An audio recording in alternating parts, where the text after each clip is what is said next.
How's it, guys? Welcome back to Rex to Rides, where we are still turning our hard-earned cash into unfinished projects and broken dreams. And speaking of hard-earned cash, this is where a lot of your hard-earned cash is going to go right into the paint store. So if you're watching this video, you're obviously a beginner, amateur like I am. And yeah, you're going to walk in there and you want a green paint or you want a blue paint or you've decided on this color. And then you walk in and they're like, well, what do you want? Do you want a base? 1K, 2K? What is it? Is it any like, I want green or, fuck. It can get very confusing and very overwhelming, really, because you actually just don't know I mean, here's an example. I walked into these guys and I wanted to paint the little baby Land Rover and I got this. It was the wrong color. Anyway, it's fine. I looked at that and I thought, oh, that'll do. That's as close as British racing green as we can get. And they've labelled it here on the side, and there by type, it says PTK, which is, it's not 1K, it's not 2K. And this was like a year ago. I never used this. It was a wrong color, and it's not labelled correctly or anything. I don't know. So that, I can do nothing with that. And I throw that in the bin.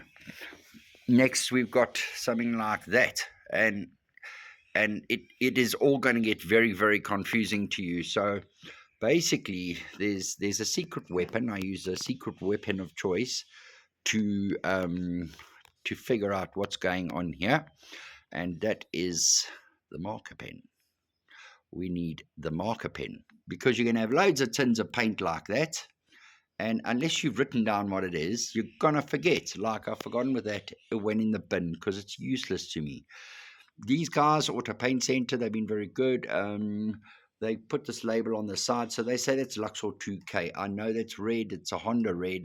And over there is a Kawasaki green. I use this Luxor 2K. So we know it's a 2K paint. And they've used a Honda. And here's the standard colors. So that's fine, but they put the label on the side, so that's not going to be very useful because your label is going to look like that. And then you don't know what it is, so you throw it in the bin. So let's write here, Honda 2K.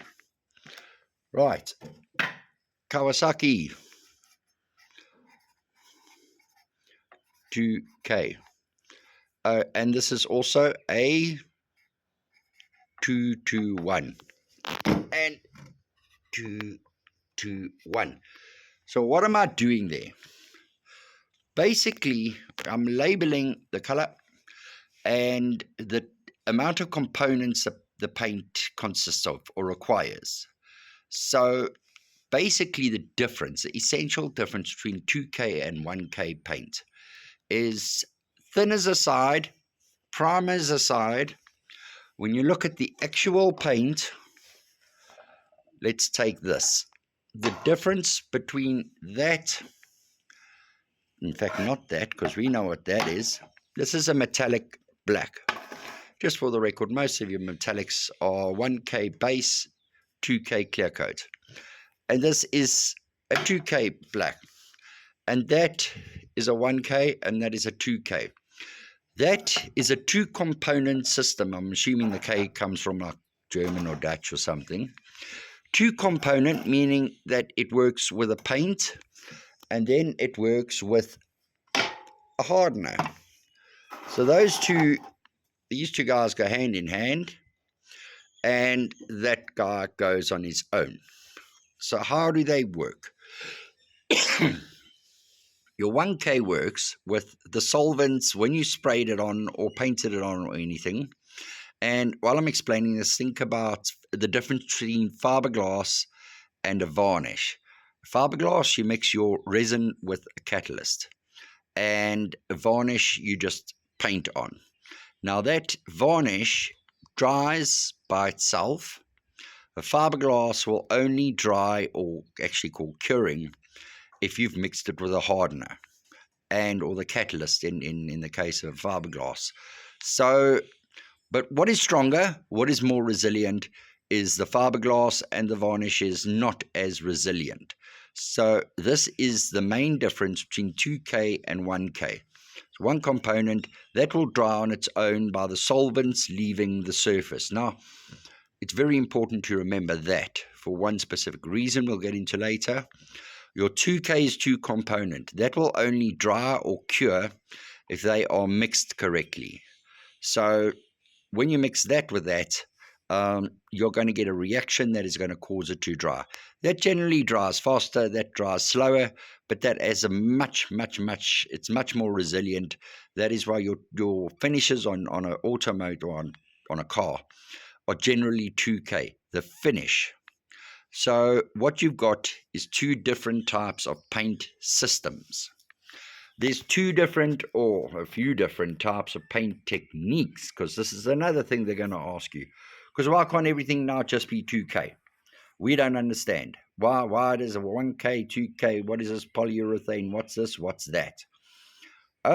What happens here is a lot of your metallics, this will be a paint that will dry by itself, and it actually gets mixed with a flake, which I have here somewhere. And here I've labeled it. I've called it tartar flake because it's going on a tartar bonnet, which is mixed.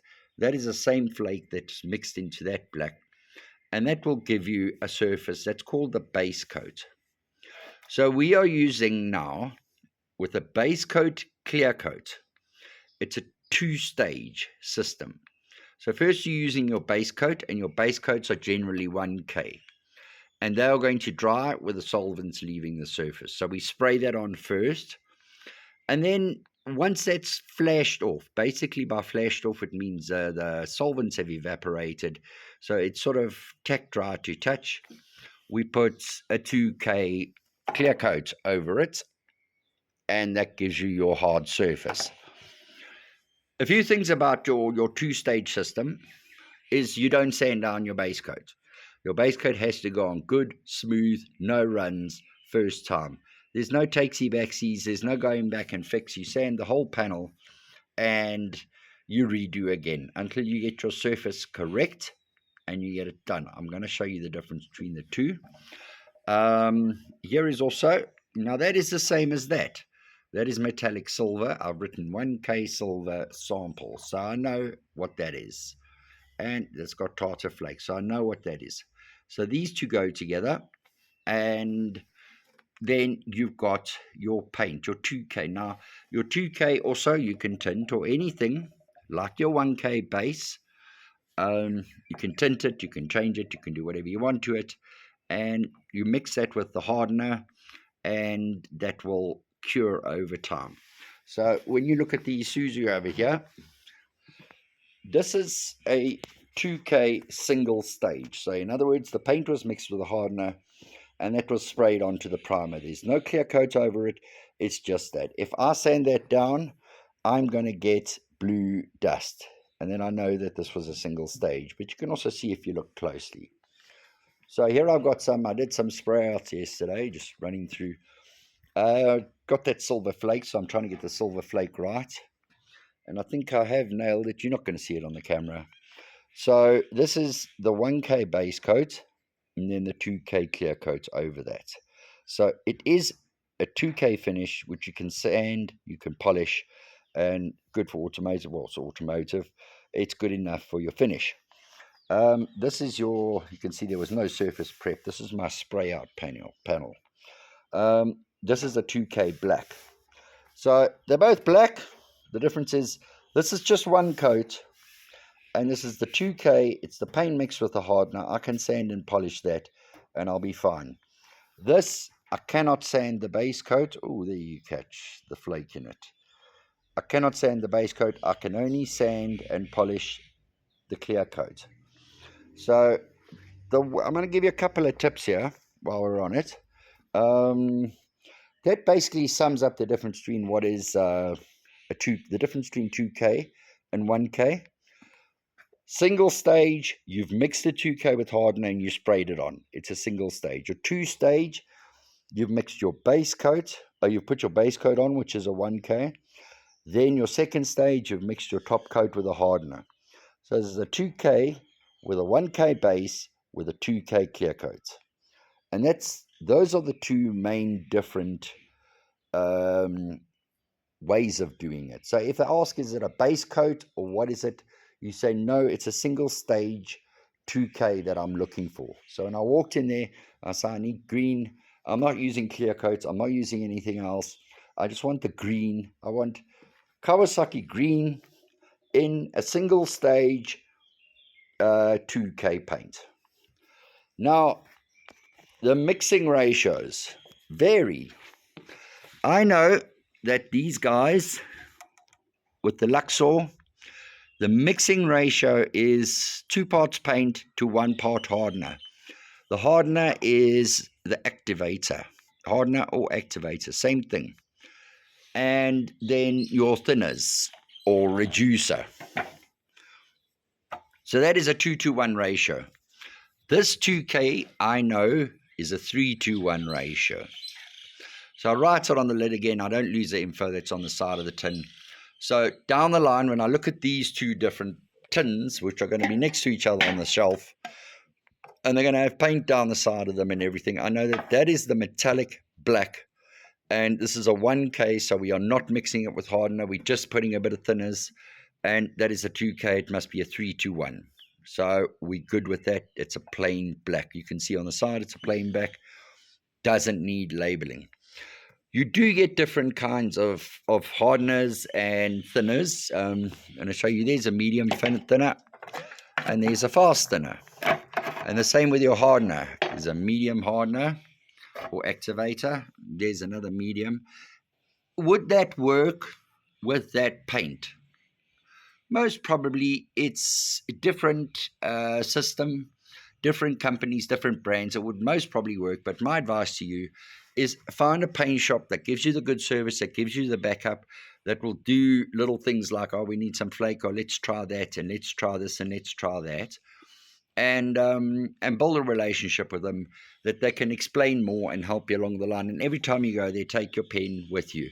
Because when you ask them, what is the mixing ratio on that? They'll say nothing. So you write 1K. And what is that? No, that's a 2-to-1. What is that? That's a 3-to-1. That's a different system. I had this grey mixed for these plastics. That was mixed yesterday. I picked it up this morning. And I asked for a 2K. I know it's for the Isuzu plastics. And this is a 3-to-1 ratio. And that color it's a matte. So now I know what that is. What's underneath there? A 1K base odd mix. 1K odd. We're just messing around with colors. There you have it. So just onto a bit more detail. I mean, if you got your answer by now, please like and subscribe. But just a couple of more tips for the beginners. You get your medium, you get your fast. Now, these are the speeds of the thinners. You also get with a hardener, the speed of the hardener, how quick it works. The fast thinner is going to leave that surface quickly. So when you got a fast thinner in either of these, they all require thinners. And let's say you use a fast thinner on a hot day. What's going to happen is the surface of that paint is going to flash like almost immediately, and it's going to start pulling up. While you've still got solvents in the actual paint, the surface is going to pull up and you're going to get some orange peel.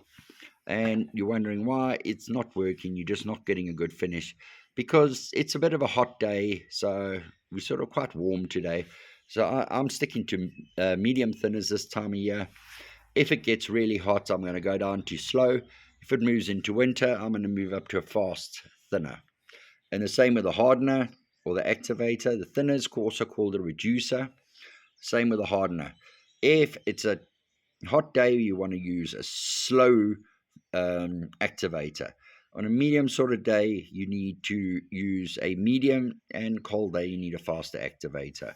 And remember also, these things only really start working at a certain temperature. I don't know what that temperature is offhand, but if it's freezing cold, you're not going to get a reaction. It's not going to happen. So you do need a bit of warmth. So tools wise, you're going to need a pen. We know that. You're going to need a mixing stick, because once you put it in, you're stirring and you this and that. It's nice to get these. You can get them from the paint shop. They're pretty cheap and you can clean them, so that's great. You will need your paint strainers. So once you've mixed everything, strain it into your gun. Always strain into your gun. When you're spraying, the first thing I do, now this is a little bit of this left, the fast thinners. So what I do is I just run a little bit of that through the gun first, just to make sure there's no dust or any cuck or any buildup in there. My paint is mixed, and then I strain it into the gun, always. And that, you strain it once, you throw it away. Then you got your little mixing buckets. You get different sizes. If you can get one with a cap, but these are cheaper. This is like, really, this is like R6. I don't even bother trying to clean these, because you're trying to clean them. So you take a rag, you take some thinners, you wipe it in, and that rag has somehow got some multi-purpose spray on or whatever, and you end up contaminating the cup. You end up ruining your whole job because you wanted to save R6 on a mixing bucket. It doesn't make sense to me. Spend the money and get yourself a whole pile of these and a whole pile of those and a whole pile of those, and you'll be golden. What it's got is the little numbers in here. So let's take our 2K mixer. We're going to go do with that with. It's a 3-2-1, Matt. So you can turn this, and you'll see that numbers are actually in reverse on the outside, because you're supposed to look at it from the inside. And you go into there, and I find there a 3-2-1 column, and I fill up whatever level I want here on your left-hand side of the screen. 1, 2, 3, 4, 5. So let's say I choose 4. And then I top up to the corresponding number with hardener. And that will give me a 4-to-1 ratio. That, now you're not you're messing around with cups and milliliters and pouring this and pouring that. All you do, let's say I fill up to 6 there, and then I top up with hardener to 6, and then I top up with thinners. And it's got the little thinners percentage bits on the side, but I haven't really learned to read that, and I'll tell you why. I prefer to, these things made in Germany or wherever they're made, or they come here, it's different weather. It's a lot hotter here. Your paint could have been standing. It's going to change. You can't stick. Personally, is my personal opinion. You can't go with exactly what it says, exactly 10% of thinners, and it's just not working. Your humidity is always different. Your temperature is always different. Your environment's always different. So you're going to learn over time how much thinners you should add. Too much thinners and not enough gun speed, and you get a run. Not enough thinners, you're going to see a lot of orange peel. If your gun speed is too slow, not enough thinners, you're going to get the orange peel and a bad surface, and you can try and up it with your air pressure, but ain't going to work. You just need to get a little bit of experience when you're adding your thinners, or reducer, as they say. So to reiterate, you got your two different types of systems, 1K and 2K. 1K will dry on its own with the solvents leaving the surface. 2K will cause a curing reaction. There is also solvents leaving the surface on 2K, because it has got solvents. You can see that does dry over time. So how do we spray this? It's a few things when I say solvents leaving the surface. Your 2K is fine. You're going to do a mist coat, and then you're going to do maybe a 75% coat, and then I do a float coat where I get it on a bit more heavier each time, building up the coat. What I do when I'm doing a panel like this, so I'm going to do a mist coat of the base, and then next to it I've got another panel, always, because you don't know when it's so-called flashed off, basically evaporated off, and you don't want to touch it because it's still wet. So I always get another panel on the side. I will do the mist coat here, and I'll do a mist coat there. Then I'm going to sort of tap that, come back, give it a bit, tap that when it's dry. Then I'm going to come and say do a 60 or 75% coat here, and then the same there. Come back, tap. When it's dry it off. You can see here's an old fingerprint. It was still too wet. Then I'm going to do my float coat. When that's flashed off, I'm going to come back, tap, tap, tap. First mist coat of the clear coat. So I've got this panel on the side, so I can always be touching it, always be handling it, and I know when it's ready for the next coat. If you leave it too long overnight, so remember now we're talking about the 1K base, say a 1K black metallic base with a 2K clear coat, which is a 2K, the clear coat and hardener mixed, and you haven't given the layer underneath enough time to flash off, then that's why we need to be checking it all the time. Then what's going to happen is you've still got solvents leaving that surface. The solvents are constantly still leaving the surface, and you start getting your clear coat on. You're going to get what's called solvent pops. It's going to be the solvents actually popping up through your clear coat, and it's going to damage your work. So rather just get another panel or something, anything from a scrappers. I mean, these bits I've cut out to weld into the Isuzu bodywork where there was rust. It's always good to have a panel around.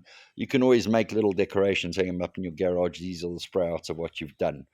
And so, yeah, if you go and spray your base and you leave it overnight, it's drying too much because your clear coat, it actually bonds by dissolving in a way and mixing in with the top layer of the base coat.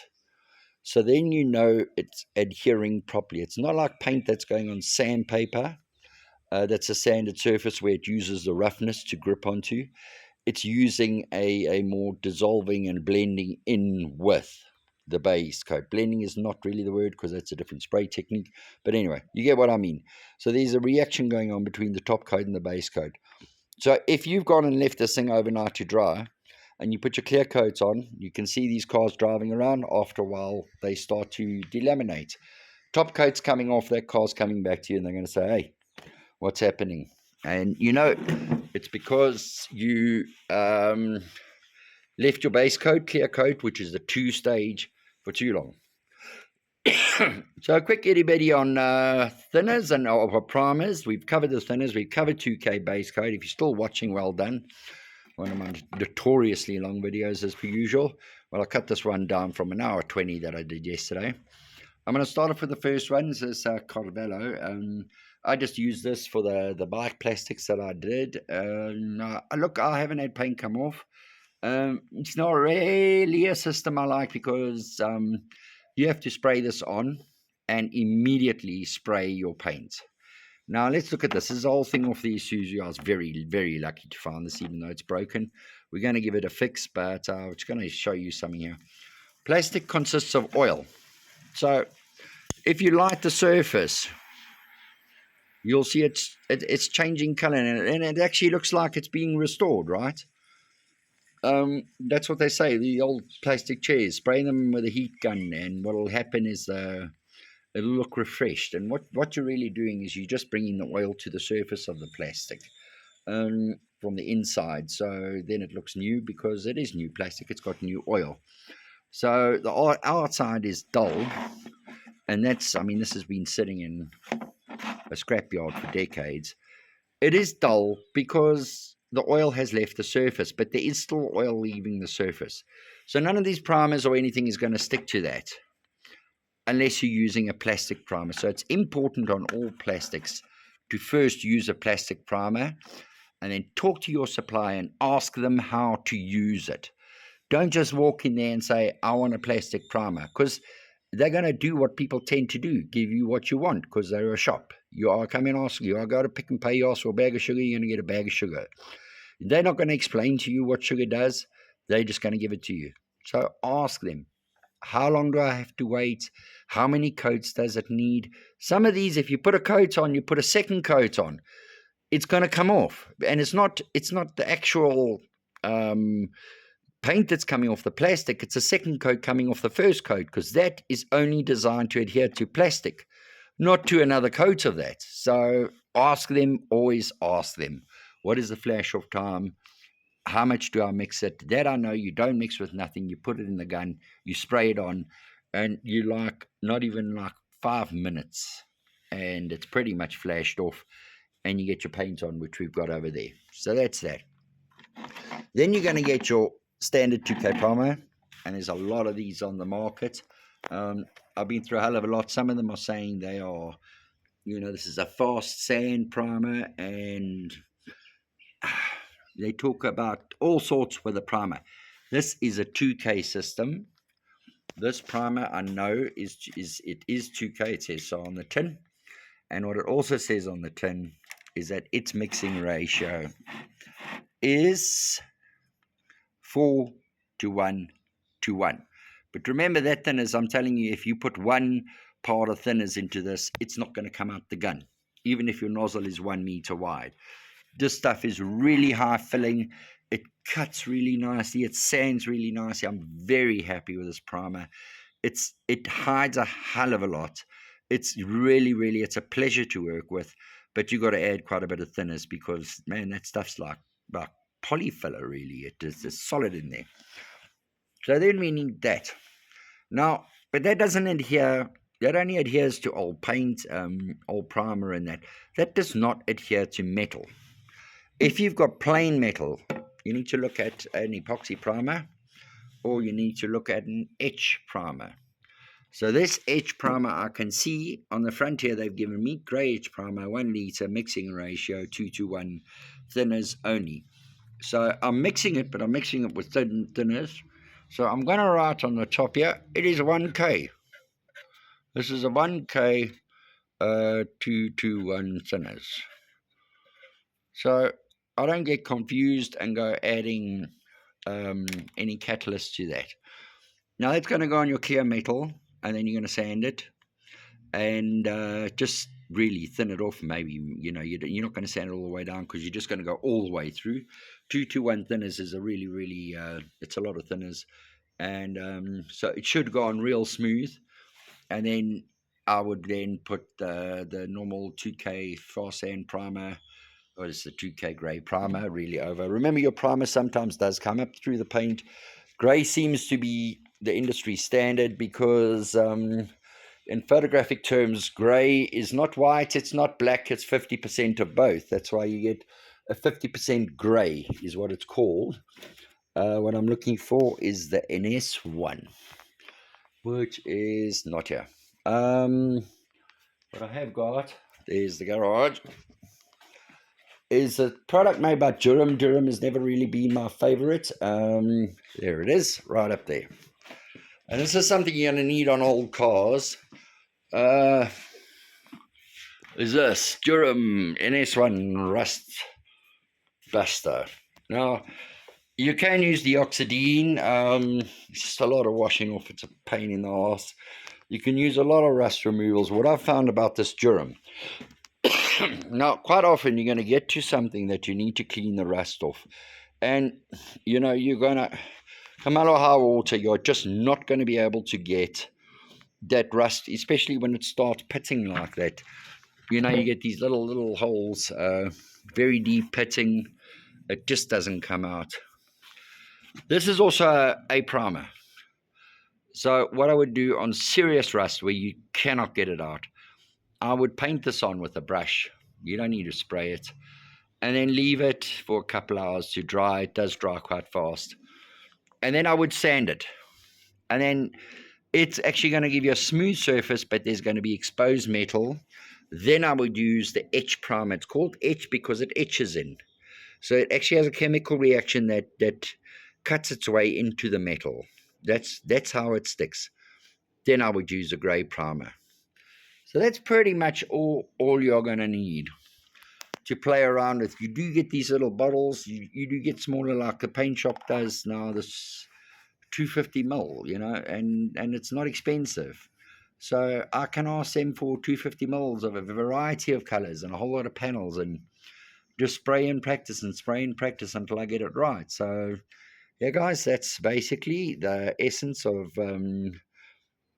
that. Really should cover everything you need to know when walking into the shop and ordering paint, and and a bit of info on how to mix and spray it. So thanks for watching. You guys have a wonderful day. I'm going to be fixing plastics.